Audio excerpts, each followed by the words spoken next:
Hello. Do you require all the analysis you need to achieve the very highest marks when exploring Neutral Tones by Thomas Hardy, but haven't got hours to waste doing it? Well, look no further. The aim of this video is to provide you with all the information you require to achieve the very highest marks when using this poem in your writing. So without further ado, let's begin.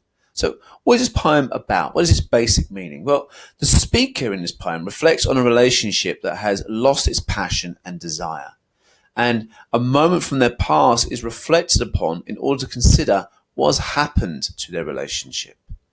Contextually, Hardy's poetry is heavily influenced by romanticism, and we can see that in this work in terms of reflection of nature to express feelings. And it's also believed that Hardy wrote the poem about a maid that he had been having a relationship with. This has never really been confirmed, it's just suggested and alluded to. In terms of the form of the poem, the winter setting represents the cooling or even death of the love felt between the two characters. Using the first person male perspective, the reader gains the impression of the relationship only from this viewpoint, creating a biased standpoint.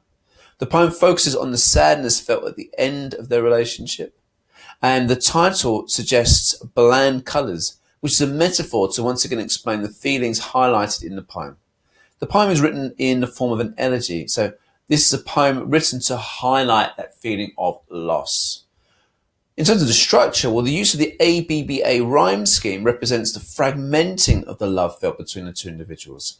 And the cyclical nature of the poem, we return to the very start, suggests that the character cannot escape that past and dwells upon it.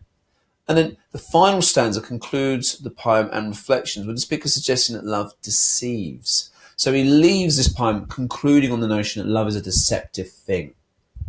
Linguistically, the use of water. Water is a symbol of life. Therefore, the small pond with little movement is once again a representation of the relationship of the couple. The white sun reinforces the notion that rather than being warm and full of life, the relationship feels cold and even devoid of life. Ash, whilst this is a reference to a type of tree, simply using the noun creates the impression of death or the remains of a fire, which could have been the passion felt between the couple, which has long since died. And then finally, determinants such as few and some are used to highlight the lack of care or neutrality the speaker feels towards the moment and the relationship in general. So there's an amazing selection of analysis and ideas you could be using in your work. It's now up to you to make sure you are embedding these into those essays. So thank you, good luck.